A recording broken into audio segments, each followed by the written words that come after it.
महानुभावांची काशी, या काशीमधील आदरणीय श्रद्धेय परमपूजनीय पट्टाधिष्ठित महंत आचार्य प्रवार एकशदेव बाबा,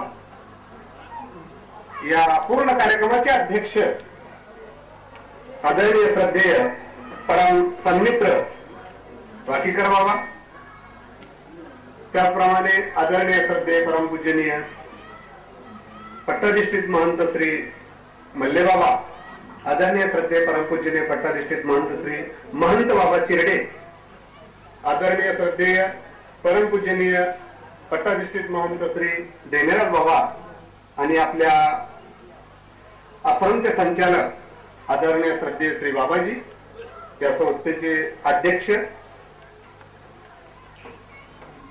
अपरिचित असणारी संत मंडळी आणि त्याचप्रमाणे आपण सर्व वासनिक बंधू आणि भगिनी,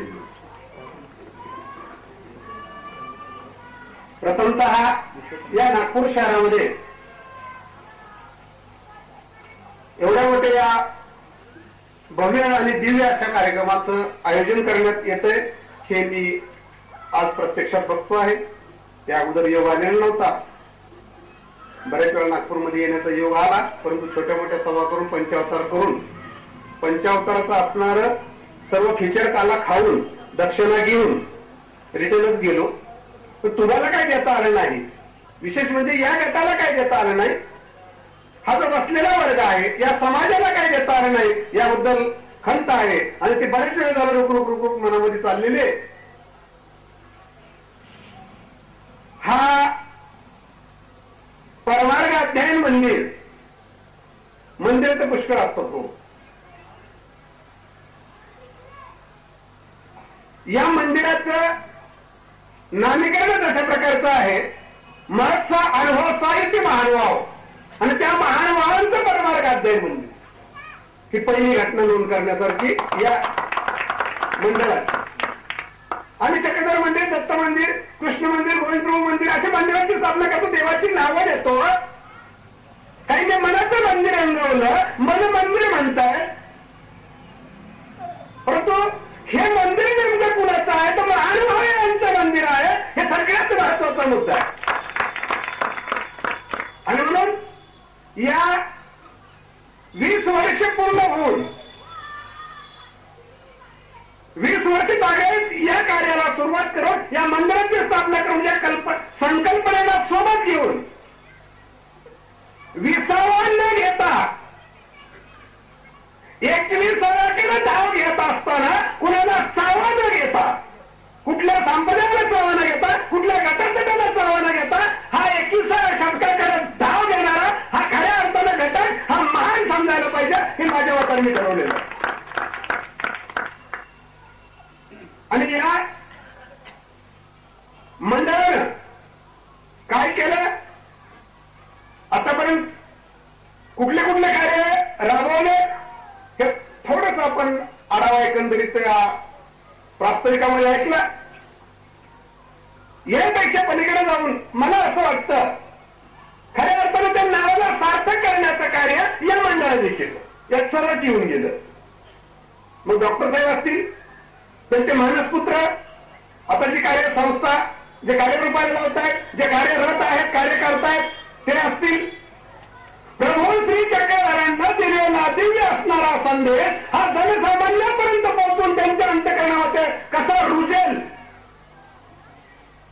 हे अत्यंत महत्वाचं कार्य ही संस्था करते. स्वामी श्री चक्रधरांनी काय सांगितलं, स्वामी श्री चक्रधरांनी काय केलं याची नोंद घ्या. मंडळानं अशी बारीक सारीक बारकाईसह नोंद करून घेऊन ते जनसामान्यांच्या अंतःकरणामध्ये अगदी तळागाळातल्या लोकांपर्यंत नेऊन पोहोचण्याचं कार्य हे करतायत. ज्यावेळेस प्रभू श्री चक्रधर गुजरातमध्ये घटना सर्वांना माहिती आहे, अवतार धारण केला. पडलेल्या निस्तेज असलेल्या कवडी किंमत नसलेल्या प्रेतामध्ये स्वतः चैतन्य शक्तीला त्या पूर्ण परब्रह्म परमेश्वरांना प्रवेश करतोय आणि त्या प्रेताला उठवलं आहे. पतित उद्धारक असणारा श्रीचक्रांचा अवतार पतिताला उठवलं, सगळ्यात महान कार्य केलं आणि पतिताला उठवून त्या देहामध्ये ईश्वरी शक्तीचा प्रवेश करत असताना त्या देहासहित मनुष्य वेशाला मान देऊन पूर्ण महाराष्ट्र ज्यावेळेस पदक्रांत केला, पूर्ण महाराष्ट्राला दिव्य असणारा संदेश ज्यावेळेस दिला, एकतेचा संदेश दिला, दिव्यतेचा संदेश दिला, आत्मोद्धाराचा असणारा ते आपलं तत्वज्ञान या समाजापर्यंत पोहोचवलं, त्यावेळेस त्यांच्या जीवनामध्ये आधी बारीक सारीक घटना येऊन गेलेली आहे. त्यावेळेस त्यांनी गट तट धर्म संप्रदाय भेदभाव आणि जातीपात मुळीच वाढलेलं नाही. मानव संप्रदायाचं अत्यंत महत्वाचं वैशिष्ट्य हे आहे, गटतटाला धर्म संप्रदायाला जातीपातींना न मानणारा संप्रदाय तो एकमेव जगातला संप्रदाय म्हणजे मानव संप्रदाय आहे. आता सुद्धा नवरबाबर वडा ठाकूर फकीर समोर कोळी माळी सिरी तांबुली साळी माळी गवळी घाटबगाडी वंजारी पिंजारी पुंजारी डोंबारी कैकाडी गिंबाडी मारवाडी ब्राह्मण सगळ्या जातींना सोबत घेऊन चालणारा हा संप्रदाय म्हणजे महान संप्रदाय. जातीची जी सुंदर त्याच वेळेस स्वामींनी तोडली हो. स्वामींनी ज्यावेळेस अवतार धारण केला त्यावेळेसची परिस्थिती, त्यावेळेस तो महाराष्ट्र, त्यावेळेस असणारी ती आध्यात्मिक स्थिती, त्यावेळेस आपली कर्मकांडाची असणारी कर्मक्रिया, या क्रियेला घणाघाव जर कुणी पहिल्यांदा घातला असेल, त्यावरती वार जर कुणी केला असेल, हल्ला जर कुणी केला असेल, प्रभू श्री चक्रधर स्वामींनी मानव संप्रदायाला धर्म प्रवर्तकांनी केलेला आहे. एक छोट्या छोट्या घटना त्यांच्या जीवनामध्ये येऊन जायचं. मंत बाबा शिर्डींनी सांगितलं, ज्यांना ब्राह्मण वैश्य क्षुद्र आणि क्षत्रिय त्या 4 वर्ण जे आहे, या 4 वर्णांमधून अत्यंत हीन समजला जाणारा जो क्षुद्र वर्ण आहे, या वर्णातला एक मातांग समाजाचा मनुष्य स्वामींकडे जातो, 7 महिन्यांनी स्वामींकडे बघतो आणि स्वामींना सांगतो, स्वामी या समाजाने मला धिक्कारला हो स्वामी, ते दखल घेण्यासाठी या पृथ्वीला असते आणखी कुणीच असा एक व्यक्तिमत्व जन्मदारी नाही की आमच्या समाजाची त्यांनी दखल घेतलेली आहे. प्रत्येकाने स्वीकारलं, प्रत्येकाने नाकारलं. आम्ही चालत असताना आमच्या पाऊल गुन्हा उमटतील म्हणून आमच्या पाठीशी जड बांधला गेला. स्वामी चक्रधरा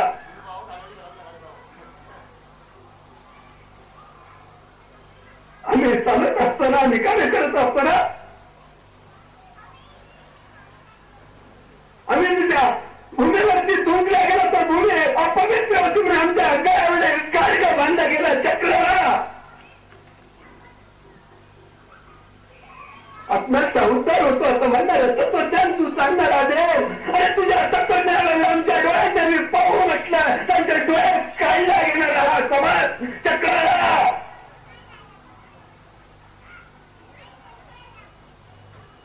जिथे तर ती वाटावं वाटलं, पवित्र असणारा, गोड असणारा, अमृतापेक्षाही मधुर असणार त्या तत्वज्ञान जे शिवाचं ऐक्य घडवणार आहे, या आत्म्याला पूर्ण परब्रह्म परमेश्वराची कॉन्टॅक्ट करून देणार आहे, साध्य साधन आणि साधकापर्यंत प्राप्त करून देणार आहे. हे तत्वज्ञान आमच्या जिभेने जर वाचलं तर जीभ छाटल्या जाणार.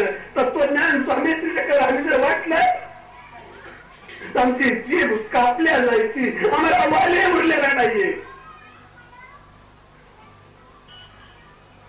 एवढं मोठं दुःख सोबत घेऊन आलेला हा मातांग लाडू विशेष नाहीये, हा पदार्थ विशेष नाहीये, त्याच्या भावना विशेष प्रधान आहे. आणि त्या लाडूच्या कणामध्ये ह्या भावना रुजलेल्या आहेत आणि तो लाडू घेऊन स्वामींकडे जातो. स्वामी त्याला बघतायत, बघताक्षरी असणार स्वामी उठतायत काय, समोर 2 पावलं जातायत काय, हल्लेला तो भावनेचा हातात तो स्वतःहून हात पुढे करून हातात घेतात आणि ज्यांनी हे वातावरण निर्माण केलं होतं, त्यांनी कर्म करण्याला प्राधान्य दिलं होतं, त्यांनी जातीपातींना प्राधान्य दिलं होतं, त्यांनी या जातीपातींचा छाया केला होता. असं असताना शिष्य वर्ग पूर्ण ब्राह्मण आहे, माईंभट्ट आहे, भट्टवास आहे, जमायचा, उभायचा, आबायचा, हिरायचा आहे, बाईचा आहे, सर्व ब्राह्मण जातीची मंडळी आहे. स्वामी हातावर येत आहेत आणि प्रत्येक शिष्याला बोलवत आहेत. पुढची घटनेची नोंद घ्या. स्वामी त्या शिष्यांना बोलवतात आणि शिष्यांना बोलवून हा आमच्या हातावरती असणारा प्रसाद आम्ही तुम्हाला देतो आहोत. त्यांना माहिती हा मातांग आहे. शिष्यवर्गाला पूर्ण माहिती आहे की आलेला हा मातांग भांडणाचा लाडू येतो, अस्पृश्य आहे, विंटावरचा, चांडावरचा, शिवायचा सुद्धा नाही, तो खायचा तर लांबच राहिला. परंतु प्रभू श्री चक्रधर तो जीवाचा उद्धारक आहे. रात्रंदिवस त्याची आम्ही नितांत सेवा करतो. त्याच्या हातावरती असणारा हा प्रसाद आहे. म्हणून प्रत्येकाने हात समोर केलेला आहे. स्वामींनी तो लाडू फोडलेला आहे आणि तो प्रत्येकाच्या हातावरती ठेवलेला आहे. एकमेकांकडे प्रत्येक जण बघतोय. स्वामींच्या हातावरती उर्वरित असणारा भाग छोटासा राहिलेला आहे. स्वामींनी स्वतः तो प्रसाद ग्रहण केलेला आहे आणि त्यावर सर्वांनी प्रसाद ग्रहण केला. टाकलेले. त्यानंतर एक छोटा प्रसंग आहे त्यांच्या जीवनामध्ये. गंगा तीर पवित्र आहे. ब्रह्मगिरी पासून नांदेड कर्नाटकापर्यंत जी पवित्र वाहणारी गंगा माता आहे. गंगा तीर साधकांनी असावं हा स्वामी श्री चक्रवर सांगितलं. स्वामी श्री चक्रवर्तींनी सांगितलेला बेरीज मंत्र हा अंतकंडामध्ये जपणारी आमची साधक मंडळी आणि त्याच गंगा तीरचा प्रसंग नांदेडच्या पलीकडे बीड जिल्हा येतो. बीडच्या कोपऱ्यावरून आपला हत्तीखाना जो आहे, या हत्तीखान्यामध्ये आपलं मंदिर आहे, पवित्र देवस्थान आहे, पवित्र असणारी ते यत्र परेशक्ष चरणाम मुजसंधी तत्र तत्र नमस्कारो केशवम प्रतिगच्छति असं असणारा पवित्र पाषाण स्वामी श्री चक्रधरांची बैठक त्या ठिकाणी झालेली आहे. मुक्काम झालेला आहे. खेळक्रीडा केलेली आहे. वस्तूंना संबंध दिलेला आहे आणि शक्तीचा निक्षेप केलेला आहे. पवित्र देवस्थान. याही पलीकडे थोडस जावं. त्यावेळेस अत्यंत कठीण असा डोंगर आहे. त्या डोंगराच्या पलीकडून मांजरसुंबा नावाचं गाव आहे आणि या मांजरसुंब्याच्या आणि त्या डोंगराच्या पायथ्याला असणार, त्या टेकडीवरती असणार एक छोटस प्रभू श्री चक्रधरांचं आजही तागेत असणारं मंदिर आहे. त्याला पोहिराज बाबा म्हणतात. पोहीचा देव म्हणतात. या पोहीच्या देवाच्या वरती अगदी यापेक्षा छोटीशी असणारी घटना आहे. मांजरसुंब्याचा बाजार, मांजरसुंब्याच्या परिसरातली लोक हा घराचा बाजार करायचा म्हणून खाली जात आहेत, मेकनूरला जात आहेत, त्या घाटातून उतरत आहेत. असा एक दिवस बाजारचा प्रसंग आणि या बाजारच्या प्रसंगामध्ये बरेचसे लोक बाजाराला चाललेले आहेत, पिशव्या हातामध्ये घेतलेले आहेत. आपला आपला बाजार उद्यम करण्यासाठी आठवडाभर पुरणारा बाजार आपल्या घरामध्ये आणून ठेवायचा. आठवड्याभर आपल्याला तोड होत नाहीये. कामाड कष्ट करणार. तुम्हाला तर सर्वांनाच माहिती आहे प्रपंच म्हणजे नेमकं काय गणित आणि प्रपंचातून सुटका होतच नाही. आज जाऊ उद्या जाऊ करता करता जायचे वेळातून निघून जातात तरी जाताच नाही. कसा तू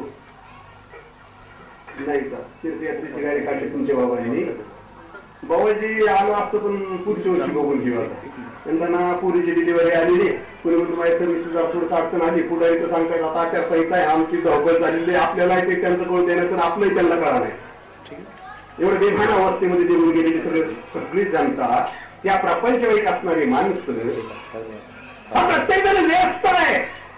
आपण अंतिम करण्यासाठी हात खाली उतरतो आहे. बाजार घेऊन लोक वरती येत आहेत. असं दोघं जण नवरा बायकोचं जोडपं त्या रस्त्याने चाललेलं आहे. स्वामी श्री चक्रधरांचा मुक्काम. स्वामी श्री चक्रधर